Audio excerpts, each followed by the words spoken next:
Hi, everyone, and welcome to the Private Practice with Soul podcast. This is the first podcast for counsellors that just don't align with the traditional approaches to business and that want to use their spiritual gifts, talents, and interests to create, you guessed it, a private practice with soul. So, look, leave it to me to provide you with everything you need, including strategies that you can use to increase your income, reduce your workload, and of course, increase inquiries and referrals to your beautiful soul-led private practice. I love it so much. If you haven't done it already, grab your journal, grab your pen, and let's begin. Good morning, everybody. Happy Wednesday and welcome to another episode of the Private Practice with Soul podcast. I'm your host, Dr. Brooklyn Storm. Thank you for being here. And thank you so much to everyone that's joined all of the communities, the Counselling Connect Australia group, the ACPPO, the Private Practice Success Hub, the Private Practice Inner Circle. You know what? I'm about to go on leave to beautiful Daylesford. I can't wait. I'm going for a week. And then we come back and everything kicks off for everybody. So from the 1st of July, Clients on Demand, people get their content, and then we start all the coaching calls on the next Monday. So I'm really excited. It's going to be a month of coaching calls and a little bit of one-to-one work. And I'm just so excited to get started. Like having had these 3 or 4 weeks just to welcome everybody into all of the groups and, you know, everybody's getting to know each other. I can't wait to, just take that next step. But anyway, and I'm so excited to go away, as you know. So what do I want to share with you today? Okay. What I want to share with you today is about cancellation fees, because you know what? I hear so often people feel really conflicted about their cancellation fees. And I think sometimes in private practice, this is to be expected, right? We don't always do it the, in air quotes, right way. And is there a right way? And I think too, if you haven't been taught about, the function of the fee and you don't have a process in place that aligns with you, then what happens is that fee becomes very, very messy. So I want to sort that out for you because it's so important that you have the right processes in place. So yes, it's about the masculine energy, but then that's going to allow the feminine energy to come through and nurture relationships throughout the invocation of those processes. Okay, so I guess first off, you need to, you're going to want a pen and paper for this. If you don't have it already, get your Private Practice with Soul journal out and your pen. The first thing is you need to have a cancellation policy. So if you don't have one, you can go and purchase the Essential Forms in Private Practice kit. There's a policy in there. And I guess once you have that cancellation policy in place, there are steps to take after that. But let's look at your policy first off. Now, I've seen some really beautiful policies, and I've seen some policies that are just plain confusing. And if they're confusing me, then, and I've got so much experience, then they're probably really confusing to your clients and to you, which is why they're perhaps not working. So let's sort it out. I know some people, you want to have, like for your cancellation policy, you want to have a timeline. So how much notice do you expect or would you like the person to give you before you charge the cancellation fee? Mine's 72 hours, but it's different for everybody. Some people do 48, some do 24. It's totally up to you. It's got to feel aligned for you. Otherwise, you won't invoke it or apply it. So choose something that feels right for you and then put a process in place that also supports this.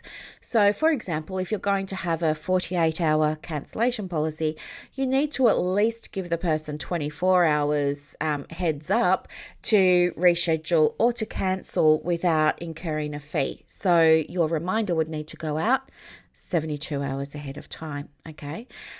So make sure that you've got those set up correctly. The other thing is get really clear on what your cancellation fee is. Now, this is something that I think gets really, really confusing. I've seen some practices do things like, oh, well, it's 100% if it's this, and it's 50% if it's that, and it's 20% if it's that, and then if you're in this category, it's that, and it's just a mess, right? No wonder you don't want to apply it. It's so confusing. My sense is I don't understand the logic, of only charging 50% cancellation, especially if you're a practice that has a very short cancellation notice period. Like if you say, cancelling within 24 hours before the appointment's going to result in a cancellation charge, and then you charge them 50% of your session fee. I don't understand the reasoning behind that from a business perspective, because from a business perspective, you still have to pay your overheads. Even if you're working from home, you have overheads. You've still got to pay for your education, your insurance, your memberships, your, all of the things. You've still got to, they don't halve. I mean, the electricity company isn't going to say to you, oh, well, we'll reduce your rate for that hour because you weren't. No, you were still there. And the other thing professionally is you still prepared for that client's session. You still went ahead and made that treatment plan. You still went ahead and reviewed the file the night before or the morning of. You still got ready. You got up, you got dressed, you were prepared. You checked your Zoom links were working, or you made sure there were fresh flowers in reception, the kettle was on, whatever you do. You've still done all of that. And also from a business perspective, unless you have an active cancellation list, it's highly unlikely you'd be able to get anybody in to fill that spot. Okay, so it doesn't make any sense from a business perspective why you would charge that less than 100%. I know everybody has very different views about this, but I just want to come at this topic from a business mindset, which is very, very different to our therapy heads, right? Our therapy mindset, which is all about, oh, we want this for the client and that for the client and and yeah. So just step out of that for a moment and look at this from the business perspective, because you are running a business. If the business isn't meeting its financial obligations, then you're going to be out of business very soon and you won't be able to help anybody. So let's avoid that. So what I'm saying is that with the actual amount that you charge, this needs to be able to support your business moving forward. And of course, it needs to feel aligned for you. Otherwise, you won't do it. You won't apply it. You won't invoke it, right?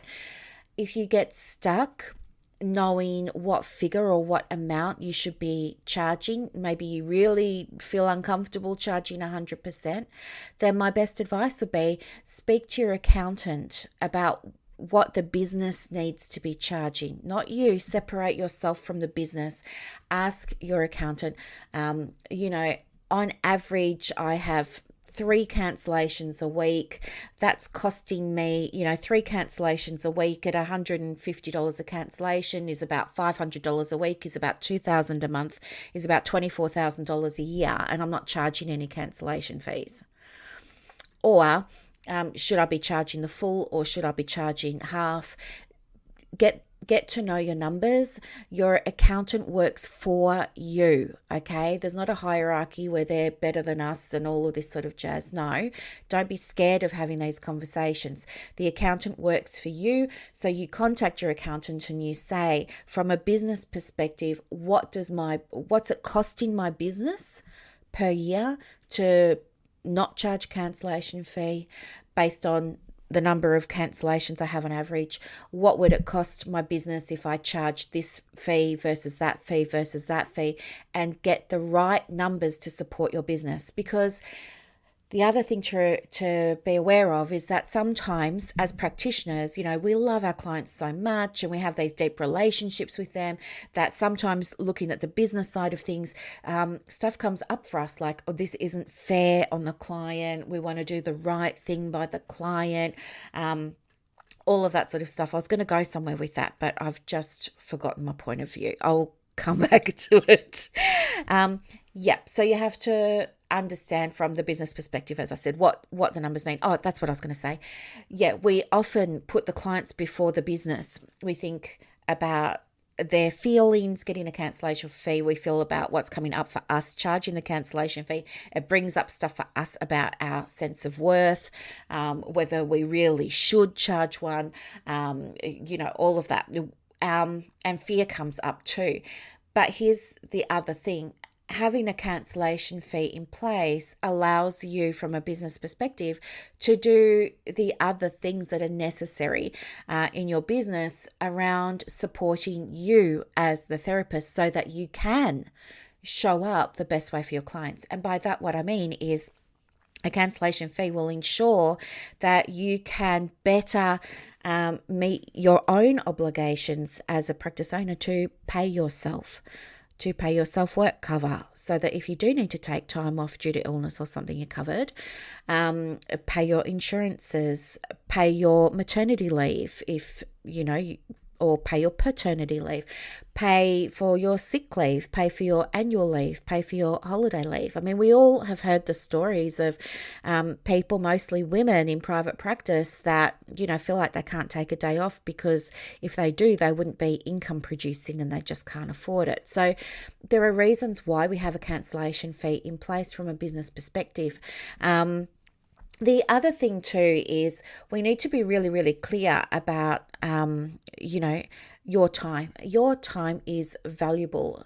For me, I do charge 100% cancellation fee just because my client can't attend their session, or they've chosen to cancel late because they're going on a holiday, or, someone's come to visit or something like that. Doesn't mean my time's only half as valuable, and therefore I'm only going to charge them half of my fee. And I'm very, very clear about my fees in my onboarding.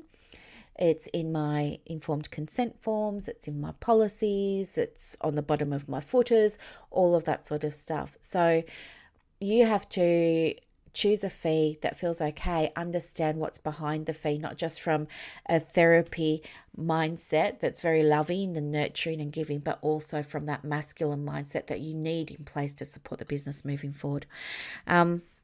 The other thing too is there's so much value in having a cancellation fee because it shows clients that, our time's valuable, but that we respect our time, we value our time, and that can convey to them the importance of the session as well, and also convey to them about the value of time.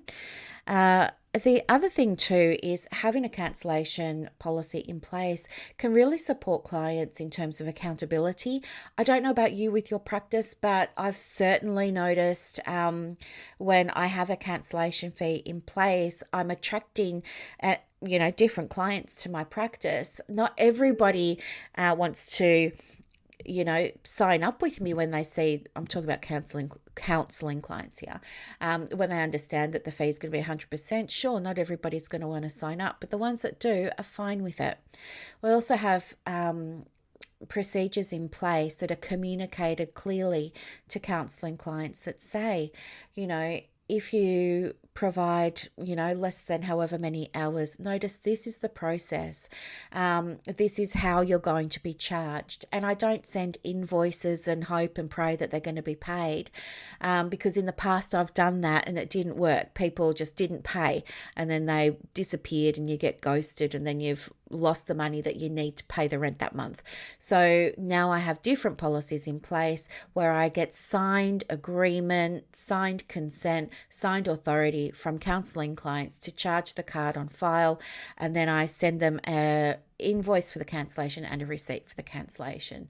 And you know what? I haven't had any pushback with that, but it's because I'm confident using my structures and procedures, leaning into that masculine makes my feminine feel really, really safe.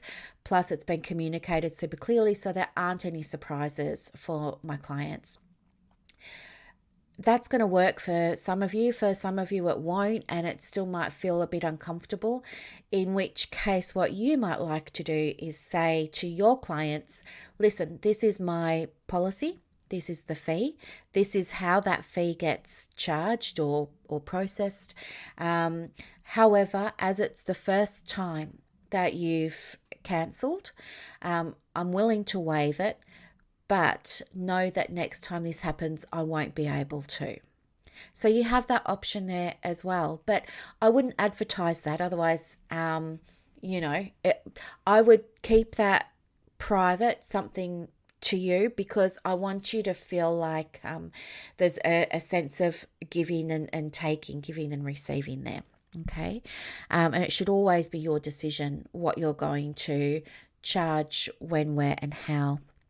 I think, another thing to do is, if you have a wishy-washy approach to your cancellation fees, you're going to have problems applying it down the track, because, you can't just say to some clients, don't bother about it, but make other clients do it, because that's not ethical and it's not equitable. And we want to make sure that what we're doing is fair for everybody.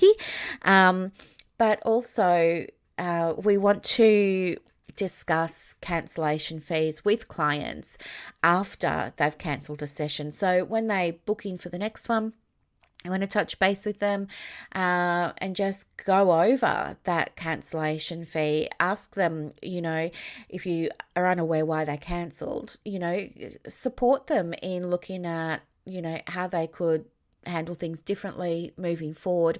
Do you know what I mean? Like, have the discussion and identify supports that can be put in place to minimize them cancelling sessions where appropriate. Okay.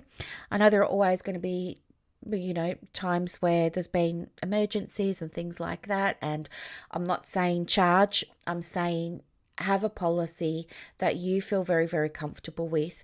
But please look at it from the perspective of the business. Do talk to your accountant in terms of the numbers that you need to be charging and why. And then look at, how are you going to apply this moving forward and stick to it. I think boundaries are really, really great. There are so many professions that have cancellation fees, and as counselling practitioners, we're also a profession.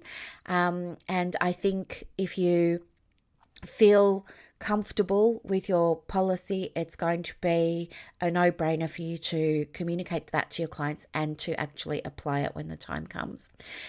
If you feel uncomfortable about your fee, then that tells me that maybe there's something going on there with beliefs and values. And that might be a conversation to have either with your supervisor or mentor or private practice coach, or even your accountant. We need to make sure that your mindset is really clear and it's going to support you in creating this beautiful soul-led private practice. Now, if you want help with any of the mindset stuff, you can absolutely get that in the Inner Circle. We have 2 coaching calls a month there, or even in the Private Practice Success Hub, we have a coaching call once a month there. And then in other news, I just wanted to share with you too, this month's training has gone up in the Success Hub. So if you're a member of the Success Hub, jump into your portal. You can grab the June training.